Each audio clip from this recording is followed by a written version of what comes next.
140 کروڑ کی آبادی میں 20 لاکھ 25 لاکھ لوگ، باقی 100 کروڑ لوگوں کے لیے خطرہ ہے. یہ بنایا ہوا خطرہ ہے اور کچھ بھی نہیں ہے. بنایا ہوا خطرہ ہے کیونکہ تمہیں معلوم نہیں ہے جس کو تم نے اوپر بٹھایا ہے وہ کپڑے کے سانپ بہت دکھاتا ہے. ہاں پلاسٹک کے سانپ دکھاتا ہے جس سے لوگ ڈرتے ہیں. پکڑ لو تم، پتہ نہیں چلے گا، کوئی سانپ کاٹنے والا نہیں. یہ جتنی اپنے منہ سے پھینکتا ہے وہ سب کپڑے کے سانپ ہیں. یا پھر یہ لوگ آج جو ڈرا رہے ہیں خطرہ ہے خطرہ ہے، میں ان ہندوؤں سے بھی کہوں گا جو سیکولر دماغ رکھتے ہیں، ان کی باتوں میں آ کر خواہ مخواہ بیوقوف نہ بنو.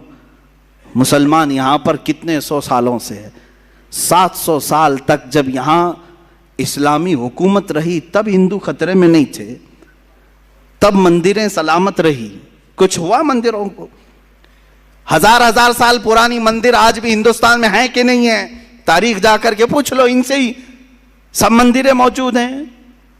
جب خطرہ نہیں ہوا 700 سال حکومت میں رہنے کے بعد، اب چلو آزادی کے بعد 70 سال اور بھی گزر گئے، اس وقت بھی خطرہ نہیں تھا. یہ 2014 سے خطرہ بہت بڑھ گیا. کیوں؟ بیوقوف بنا رہے ہیں. ان لوگوں سے خطرہ بڑھ گیا. ارے وہ بھی کن لوگوں سے خطرہ بڑھا؟ جن کا تم نے مال بھی ختم کیا، ان کی کوئی معاشی حالت صحیح نہیں ہے، ان کی ایجوکیشن میں کوئی نمائندگی نہیں ہے. یہ ہماری جماعت جس کا رونا ہم خود رو رہے ہیں. یہاں تو ہمارے صحیح سے آدھار کارڈ نہیں بنے ہوئے ہیں، صحیح سے لوگوں کے پاس کھانے پینے کی چیزیں نہیں ہے. اس قوم کو لے کر اتنی بڑی قوم کو ڈرا رہے ہیں لوگ، اور وہ ڈر بھی رہے ہیں، خوف کھا بھی رہے ہیں. میں یہ صاف کہوں گا ان لوگوں کو چاہیے کہ بیوقوف نہ بنے. یہ ڈرا کر کے اپنی سیاست کرنا چاہتے ہیں، روٹی سیکنا چاہتے ہیں. اور اگر تم ڈرتے ہو اور خوف کھاتے ہو تو پھر یہ تمہاری مرضی، کیونکہ ہم مسلمان ہیں. الحمدللہ ہم مسلمان تھے، ہیں اور رہیں گے. اورنگزیب رحمت اللہ تعالی علیہ، شہاب الدین غوری، محمود غزنوی، یہ ان مجاہدین کے نام ہیں جنہوں نے تقوی اور پرہیزگاری کے ساتھ عدل کو قائم کیا، اسلام کے نظام کو بھی قائم کیا.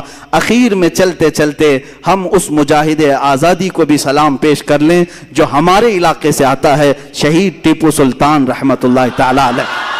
اس لیے کہ محرم میں ان کی کیوں نہ یاد کریں، کیونکہ یہ محرم شہیدوں کا مہینہ ہے. حسین اعظم کو جس طرح ہم اپنی قبر میں زندہ مانتے ہیں، اسی طرح میسور کے اس شیر کو اپنی قبر میں ہم زندہ مانتے ہیں. اور کیوں نہ زندہ مانے، وہ سب سے پہلا توپ مین ہے، وہ سب سے پہلا میزائل مین ہے، سب سے پہلے ہندوستان کو طاقت دینے والا، انگریزوں کے خلاف لڑنے والا ہے. تمہارے بھونکنے سے کچھ نہیں ہوگا. وہ کل بھی سلطان تھا، آج بھی سلطان ہے، اور اللہ نے اسے سلطان نام سے بنایا تھا. وہ صبح قیامت تک انشاءاللہ سلطان ہی رہے گا.